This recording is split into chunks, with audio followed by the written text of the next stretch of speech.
सभी भक्तों को जय श्री राधे। मैं रोहित शास्त्री शिव शक्ति ज्ञान चैनल के माध्यम से आज आप लोगों के बीच में भगवत गीता के पहले अध्याय का महात्म्य लेकर के उपस्थित हुआ हूँ, जिसके सुनने से भगवान कृष्ण की कृपा से हमारे इस जन्म पूर्व जन्म की कई जन्मांतरों के जो पाप होते हैं, कष्ट होते हैं, दुख होते हैं, दारिद्र होते हैं, ठाकुर की कृपा से सब नष्ट हो जाते हैं और उनकी भक्ति हमें प्राप्त होती है। श्री पार्वती ने कहा, भगवान आप सब तत्वों के ज्ञाता हैं, आपकी कृपा से मुझे श्री विष्णु संबंधी नाना प्रकार के धर्म सुनने को मिले जो समस्त लोक का उद्धार करने वाले हैं। देवेश, अब मैं गीता का महात्म्य सुनना चाहती हूँ, जिसका श्रवण करने से श्री हरि में भक्ति बढ़ती है। श्री महादेव जी बोले, जिनका श्री विग्रह अलसी के फूल की भांति श्याम वर्ण का है, पक्षीराज गरुड़ ही जिनके वाहन हैं, जो अपनी महिमा से कभी च्युत नहीं होते तथा शेष नाग की सैया पर शयन करते हैं, उन भगवान महाविष्णु की हम उपासना करते हैं। एक समय की बात है, मुर दैत्य के नाशक भगवान विष्णु शेषनाग के रमणीय आसन पर सुखपूर्वक विराजमान थे। उस समय समस्त लोगों को आनंद देने वाली भगवती लक्ष्मी ने आदर पूर्वक प्रश्न किया। श्री लक्ष्मी ने पूछा, भगवान आप संपूर्ण जगत का पालन करते हुए भी अपने ऐश्वर्य के प्रति उदासीन से होकर जो इस क्षीर सागर में नींद ले रहे हैं, इसका क्या कारण है? श्री भगवान बोले, सुमुखी मैं नींद नहीं लेता हूँ, अपितु तत्व का अनुसरण करने वाली अंतर्दृष्टि के द्वारा अपने ही माहेश्वर तेज का साक्षात कर रहा हूँ। देवी, या वही तेज है जिसका योगी पुरुष कुशाग्र बुद्धि के द्वारा अपने अंतःकरण में दर्शन करते हैं तथा जिसे मीमांसक विद्वान वेदों का सार तत्व निश्चित करते हैं। वह महेश्वर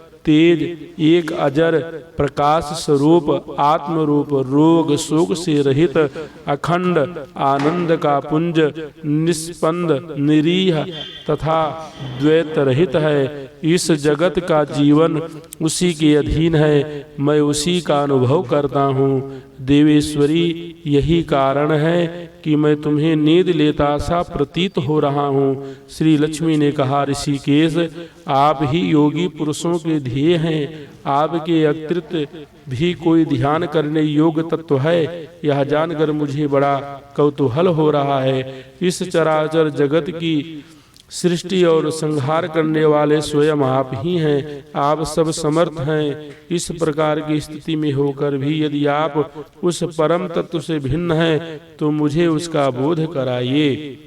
श्री भगवान बोले, प्रिय, आत्मा का स्वरूप द्वैत और अद्वैत से पृथक, भाव और अभाव से मुक्त तथा आदि और अंत से रहित है। शुद्ध ज्ञान से प्रकाश से उपलब्ध होने वाला तथा परमानंद स्वरूप होने के कारण एकमात्र सुंदर है। यही मेरा ईश्वरीय रूप है। आत्मा का एक तत्व ही सबके द्वारा जानने योग्य है। गीता शास्त्र में इसी का प्रतिपादन हुआ है। अमित तेजस्वी भगवान विष्णु के ये वचन सुनकर लक्ष्मी देवी ने शंका उपस्थित करते हुए कहा, भगवान यदि आपका स्वरूप स्वयं परमानंदमय और मन वाणी की पहुँच से बाहर है तो गीता कैसे उसका बोध कराती है? मेरे इस संदेह का आप निवारण कीजिए। श्री भगवान बोले, सुंदरी सुनो, मैं गीता में अपनी स्थिति का वर्णन करता हूँ। क्रमशः 5 अध्यायों को तुम 5 मुख जानो, 10 अध्यायों को 10 भुजाएं समझो तथा 1 अध्याय को उदर और 2 अध्यायों को दोनों चरण कमल जानो। इस प्रकार यह 18 अध्यायों की वांगमयी ईश्वरी मूर्ति ही समझनी चाहिए। यह ज्ञान मात्र से ही महान पातकों का नाश करने वाली है। जो उत्तम बुद्धि वाला पुरुष गीता के 1 या आधे अध्याय का अथवा 1 आधे या चौथाई श्लोक का भी प्रतिदिन अभ्यास करता है वह सुशर्मा के समान मुक्त हो जाता है। श्री लक्ष्मी ने पूछा, देव सुशर्मा कौन है, किस जाति का था और किस कारण से उसकी मुक्ति हुई है? श्री भगवान बोले, प्रिय, सुशर्मा बड़ी खोटी बुद्धि का मनुष्य था। पापियों का तो वह शिरोमणि ही था। उसका जन्म वैदिक ज्ञान से शून्य यों क्रूरता पूर्ण कर्म करने वाले ब्राह्मण के कुल में हुआ था। वह न ध्यान करता था, न जप, न होम करता था, न अतिथियों का सत्कार। वह लंपट होने के कारण सदा विषयों के सेवन में ही आसक्त रहता था। हल जोतता और पत्ते बेचकर जीविका चलाता था। उसे मदिरा पीने का व्यसन था तथा वह मांस भी खाया करता था। इस प्रकार उसने अपने जीवन का दीर्घ काल व्यतीत कर दिया। एक दिन मूढ़ बुद्धि सुशर्मा पत्ते लाने के लिए किसी ऋषि की वाटिका में घूम रहा था। इसी बीच में काल रूपधारी काले सांप ने उसे डस लिया। सुशर्मा की मृत्यु हो गई। तदंतर वह अनेक नरकों में जा पहुंचा। यातनाएं भोगकर मर्तलोक में लौट आया और यहाँ बोझ ढोने वाला बैल हुआ। उस समय किसी पंगु ने अपने जीवन को आराम से व्यतीत करने के लिए उसे खरीद लिया। बैल ने अपनी पीठ पर पंगु का भार ढोते हुए बड़े कष्ट से 7-8 वर्ष बिताए। एक दिन पंगु ने किसी ऊंचे स्थान पर बहुत देर तक बड़ी तेजी के साथ उस बैल को घुमाया। इससे वह थक कर बड़े वेग से पृथ्वी पर गिरा और मूर्छित हो गया। उस समय वहां कुतूहलवश आकृष्ट हो बहुत से लोग एकत्रित हो गए। उस जन्म समुदाय में से किसी पुण्यात्मा व्यक्ति ने उस बैल का कल्याण करने के लिए उसे अपना पुण्य दान किया। तत्पश्चात कुछ दूसरे लोगों ने भी अपने अपने पुण्यों को याद करके उन्हें उसके लिए दान दिया। उस भीड़ में एक वेश्या भी खड़ी थी। उसे अपने पुण्य का पता नहीं था, तो भी उसने लोगों की देखा देखी उस बैल के लिए कुछ त्याग किया। तदंतर यमराज के दूत उस मरे हुए प्राणी को पहले यमपुरी ले गए।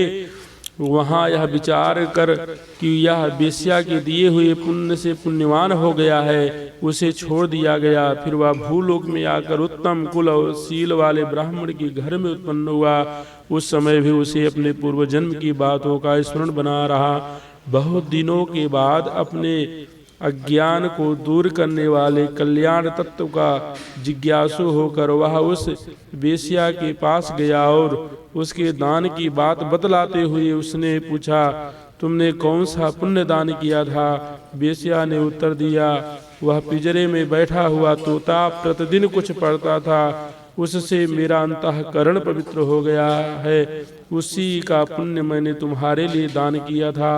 इसके बाद उन दोनों ने तोते से पूछा। उस तोते ने अपने पूर्व जन्म का स्मरण करके प्राचीन इतिहास कहना प्रारंभ किया। शुक बोला, पूर्व जन्म में मैं विद्वान होकर भी विद्वता के अभिमान से मोहित रहता था।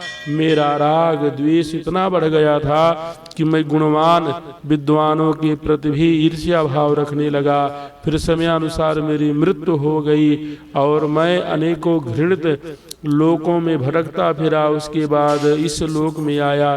सद्गुरु की अत्यंत निंदा करने के कारण तोते के कुल में मेरा जन्म हुआ।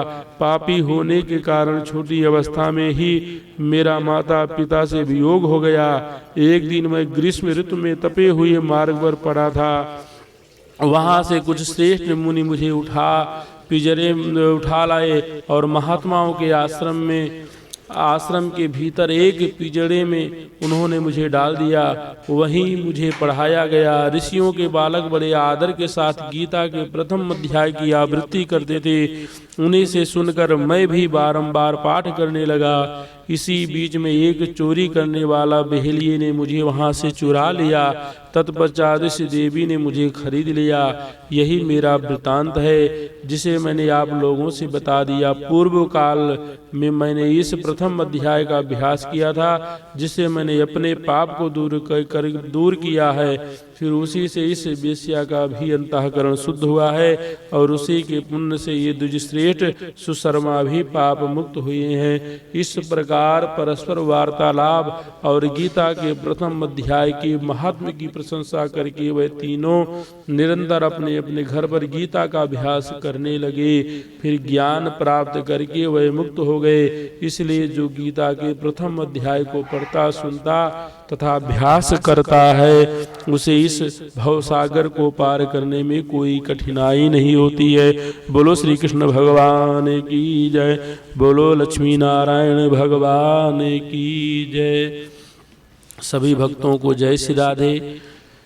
यह महात्म पद्म पुराण से लिया गया है। कई पुस्तकों में थोड़ा सा गलत है, इसीलिए कई भक्तों के कहने पर आप लोगों के बीच में श्री भगवत गीता के महाध्याय का महात्मा आप लोगों के प्रथम अध्याय का महात्मा आप लोगों के सामने लेकर के उपस्थित हुआ हूँ। परमात्मा करे सबका कल्याण हो। जय श्री राधे।